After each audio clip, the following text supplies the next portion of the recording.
რატომ აუქმებს ბრიტანეთი ადგილობრივი მუნიციპალური არჩევნების გამჭვირვალობისთვის დაგეგმილ გრანტებს? როგორი იქნება ადგილობრივი თვითმმართველობის არჩევნების შემოდგომაზე საქართველოში და ვინ მიიღებს მასში მონაწილეობას? თემაზე სტუმართან ქუთაისის საკრებულოს ფრაქცია ახალის თავმჯდომარესთან, პარტია ახალის პოლიტსაბჭოს წევრსა და იმერეთის რეგიონალურ ხელმძღვანელ გიორგი კილაძესთან ერთად საუბრობთ. საღამოშვიდობის ბატონო გიორგი, მადლობა რომ მობრძანდით და ხართ დიდი მადლობა.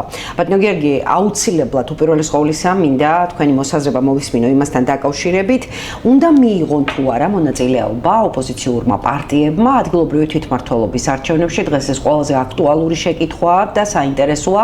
თქვენი გუნდის გადაწყვეტილება როგორია და როგორ აფასებთ თქვათ ოპოზიციური პარტიების ზოგიერთი მათგანის თქვათ სურვილს იმასთან დაკავშირებით, რომ ბრძოლის გარეშე არ დათმონ არც ერთი ნაბიჯი? უნდა დავიწყოთ იქიდან, რომ ჩვენ პირველები ვიყავით პარტია ახალი იგივე კოალიციას ცვლილებს, რომელიც ღიად განვაცხადეთ, რომ ჩვენ ამ თვითმმართველობის არჩევნებში არ ვაპირებთ შემშლას, ამ მოცემულობას გულისხმობ იმას 2024 წლის გაყალბებული არჩევნების შემდეგ ჩვენ მქონდა ქართულ ხალხთან ერთად კონკრეტული მოთხოვნები, რა მოთხოვნებიც არ შესრულდა.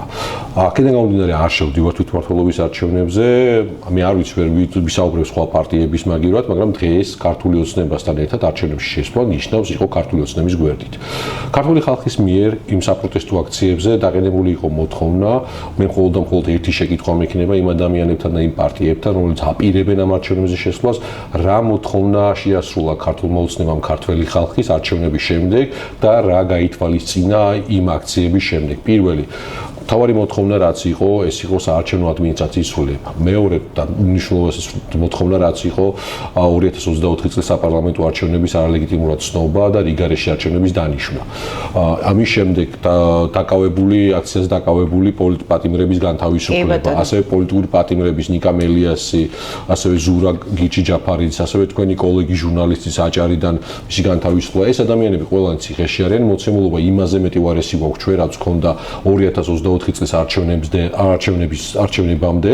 შესაბამისად არანაირი მოთხოვნა ქართულმა ოცნებამ არ შეასრულა. ქართული ხალხის დაკვეთა იყო ხელისუფლების ცვლილება, მაგრამ ეს დაკვეთა ქართულმა ოცნებამ მოიპარა. შესაბამისად ვერ ხედავ ვერანაირ გაუმჯობესებას. აქედან გამომდინარე ჩვენ ვერ ხედავთ ვერანაირ გამოსავალს ან იმაში რომ არჩევნებში შევიდეთ. არჩევნებში შესვლა დღეს ნიშნავს ქართული ოცნების დაკვეთის შესრულებას.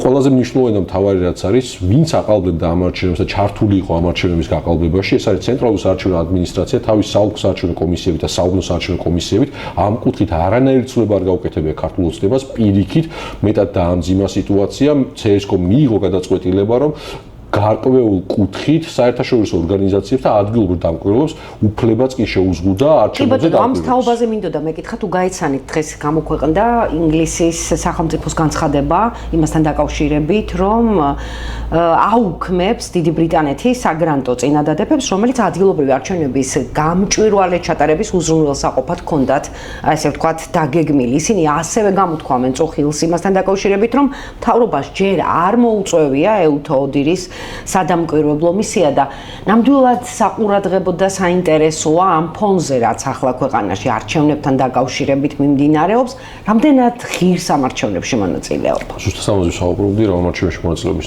მიღება ჩემთვის პირადად ნიშნავს იდგე ქართული ოცნების გვერდით. აქ ვერანაირ სამართალს ვერ იპოვი ამ არჩევნებში, დამდგარი შედეგი არ იქნება რეალური, ის შედეგი დაიწერება, რაც მისაღები იქნება ქართული ოცნების. რაც შეეხება დიდი ბრიტანეთის მიერ გაკეთებულ განცხადებას, აბსოლუტურად ლოგიკური. აქედან გამომდინარე, რომ მსგავსი ტიპის გრანტები ყოველთვის გაიცემა იმ ორგანიზაციებზე, რომელიც ნეიტრალურ დამკვირვებლებს წარმოადგენენ. ამ ნეიტრალურ ორგანიზაციებს საქართველოში ქართულმა ოცნებამ ან მიანიჭა აგენტის სტატუსი და შეუწყვიტავს საქმიანობას, ან მხოლოდ დატოვა ის ორგანიზაციები, რომელიც მასთან არიან დაკავშირებული. ესეთებს თავისთავად დიდი ბრიტანეთის საელჩო გრანტს არ გადაცემს იმისთვის, რომ არანეიტრალური, არამედ ქართულ ოცნებაზე დაყრდნობით დადებული შედეგი გამოაქვეყნოს. ჩვენ მოცემულობა დღესდღეობით გვაქვს ესეთი ქართული ოცნება უნდა დარჩენილიყო მარტო ამ არჩევნებში. მხოლოდ და მხოლოდ ამის შემდეგ მივიღებდით გარკვეულ შედეგს. ან არჩევნებში შესვლა მხოლოდ და მხოლოდ მაშინ შეიძლებოდა თუ დაკმაყოფილდებოდა ის მოთხოვნები, რადგან ვისაუბრეთ. ეს არის თავარი მოთხოვნა 2024 წლის არჩევნების არალეგიტიმურად ცნობა და რიგარეში არჩევნების ჩანიშვნა, პოლიტპატიმრების განთავისუფლება, საარჩევნო ადმინისტრაციის ცვლილება და რა თქმა უნდა, პოლიტიკური პატიმრებიდან პოლიტიკური ლიდერები დაკავებულია, როგორ წარმოგიდგენიათ ახლა, ჩემი პარტიის თავმჯდომარე ნიკა მელია ციხეში, ერთ-ერთი ლიდერი ზურა ჯაფარიძე ციხეშია, ნიკა გვარამია 13-ში რიცხვში ელოდება სასამართლო პროცესს და ნიკა გვარამიასაც ვიცით რომ დააკავებენ და თვითმმართველობის არჩევნებში ჩავერთოთ და მივიღოთ მონაწილეობა ამ ფარში, ჩემთვის მიუღებელია, არა მარტო ჩემს, არამედ მთლიანი ჩვენი გუნდისთვის. კი ბატონო, გასაგებია. რამდენიმე დღის წინ ქართული ოცნება იმყოფებოდა იტალიაში, ფაქტიურად ფართო სპექტრით იყვნენ წარმოდგენილები ქართული ოცნების მაღალჩინოსნები და მოხდა იტალიაში საქართველოს საკონსულოს ზარზეიმით გახსნა და დღეს ყოფილმა პრეზიდენტმა სალომე ზურაბიშვილმა გააკეთა განცხადება იმასთან დაკავშირებით, რომ საკონსულო უკვე რამდენიმე წელია არსებობს იტალიაში. მე მაინტერესებს ოპოზიცია როგორ აფასებთ ამ ფაქტს, მაშინ რას ემსახურებოდა ქართული ოცნების იტალიაში ჩასვლა? მე ვფიქრობ, რომ ქუთაისის დავით აღმაშენებლის სახელობის აეროპორტიდან მეტი დაბალფასად მოუწევდათ.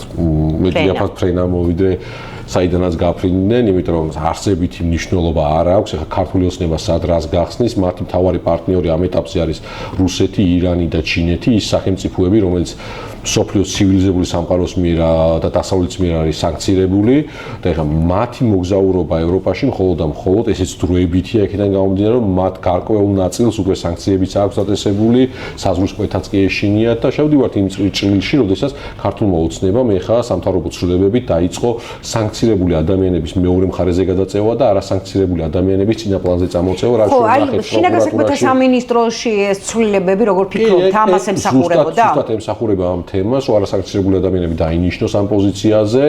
გარკვეული ეტაპის შემდეგ ეს ადამიანების თავისთავად სანქცირებულთა სიაში მოხვდებიან. ბიძინა ივანიშვილია უბრალოდ პაიკებს გადაადგილებს ამ წუთში თავის დაფაზე, ამას არანაირი არსებით მნიშვნელობა არ იქნება, რომელი გვარის წარმომადგენელი იქნება და რა გვარის ადამიანი იქნება, რომელიმე სამინისტროში ან რომელიმე მინისტრის პორტფელს რომელი ჩაიბარებს, აქ ყველამ კარგად ვიცით, რომ გადაწყვეტილებას იღებს მხოლოდ ერთი ადამიანი, ბიძინა ივანიშვილი. ბრიუსელში იმყოფებოდა ოპოზიციური პარტიების წარმომადგენლები იმყოფებოდნენ და ეს ბრიუსელის ვიზიტი ქართულმა ოცნებამ შეაფასა როგორც საქართველოს დასავლეთ შორის ურთიერთობების გამფუჭებელი ვიზიტი და საინტერესოა რეალურად ვინ აფუჭებს ურთიერთობებს დასავლეთთან, თქვენ ოპოზიციაში როგორ შეაფასებთ? მე არ ვიცი რამდენი გვაქვს დრო, შემიძლია შოულიდან დავიწყო. დასავლეთთან ურთიერთობებს აფუჭებს გავრილოვის საპარლამენტო კავშირის მოთავსება. დასავლეთთან ურთიერთობებს აფუჭებს პრორუსული კანონების მიღება საქართველოში. დასავლეთთან ურთიერთობებს აფუჭებს მოპარული არჩევნები და ასე და შემდეგ და ასე შემდეგ. ეს ყველაფერი არის ქართული დღეს ხელისუფლებაში არც ნაციონალური მოძრაობა, არც კოალიციას ვლევიუს და არც ერთი პარტია არ არის, მხოლოდ და მხოლოდ ერთპიროვნული მმართველი არის ქართული ოცნება. თუ ჩვენ ურთიერთობები გვიფუჭდება დასავლეთთან, ეს ამ ყველაფერში დამნაშავე რა თქმა უნდა ქართული ოცნება ის იღებს გადაწყვეტილებებს და ის არის პასუხისმგებლობები დღესდღეობით ქვეყანაში არსებულ ყოველგვარ სოციალურ-ეკონომიკურ პროექტებზე თუ სოციალურ-ეკონომიკურ მდგომარეობაზე. ბატონო გიორგი, ამ დღეებში გამოქვეყნდა საქართველოს სახალხო დამცველის, ესე ვთქვათ, შეკითხვები, რომელთაც ის მიმართავდა ქართულ ოცნებას, რატომ არ არის არც ერთი ის პოლიციელი დაკავებული, რომლებმაც პროტესტის მონაწილეებზე ფიზიკურად იძალადეს. აქედან გამომდინარე უკვე წამოვიდა ქართული ოცნების წარმომადგენლების, ესე ვთქვათ, კრიტიკა სახალხო დამცველის მისამართით და პირიქით მოითხოვეს საკუთარი უფლებების დაცვა. და ოპოზიცია რას ფიქრობთ? არ ვიყავით განებივრებული სახალხო დამცველისგან, თქვათ, ასეთი კრიტიკული განცხადებით, ეს განცხადებაც რისი შედეგია?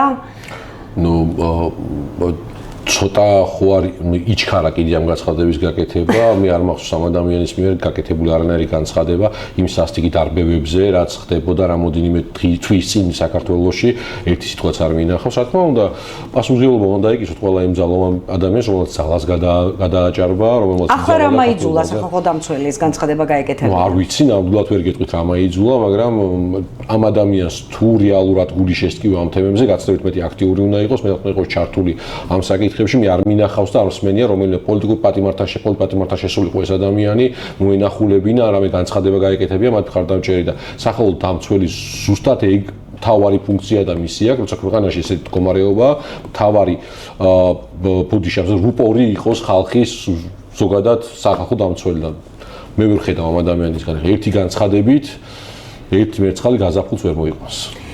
დღეს გამოქვეყნდა ასევე მონაცემები იმასთან დაკავშირებით, რომ სულ ახლახანს ქუთაისი დატოვა 12000-მა ადამიანმა, ანუ ქუთაისის მოსახლეობა შემწირდა 12000-ით.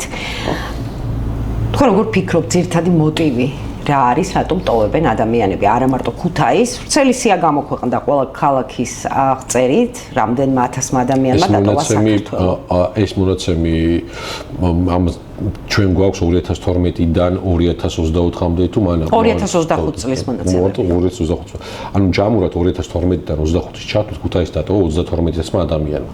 დაახლოებით ეს იგივე მოცულობის მოსახლეობა, რაც ერთი თერჯოლა სრულად აღებული.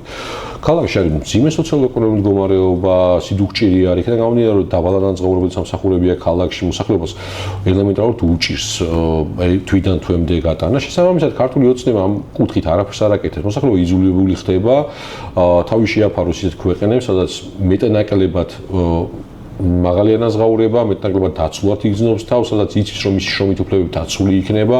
ქუთაისში კი პირიქით ხდება ყველაფერი. ჩვენ ყველამ კარგად ვიცით, ღიად უნდა ვისაუბროთ დასამალი არაფერი არა. დღეს სადმე რომ დასაქმდეს, განსაკუთრებით საჯარო სექტორში აუცილებლად ქართული ოცნების წარმომადგენელი, ან კოორდინატორი, ან მიკროკოორდინატორი უნდა იყოს. შესაბამისად, ის ადამიანები, რომელიც ვერ ხედავენ ამ ქალაქში ვერანაირ გამოსავალს, იძულებული ხდებიან დატოვონ ეს ქალაქი.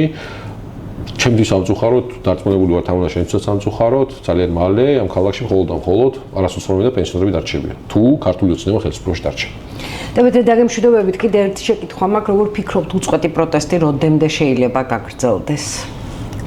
მე როგორც არაპარტიის წარმომადგენელი, ეგ როგორც რიგითი ქუთაისელი ყოველ საღამოს უერთდები ამ აქციას, როგორც პარტიის წარმომადგენელიც ისე, მაგრამ ჩემი როლი თავარი იქ არის როგორც რიგითი ქუთაისელი.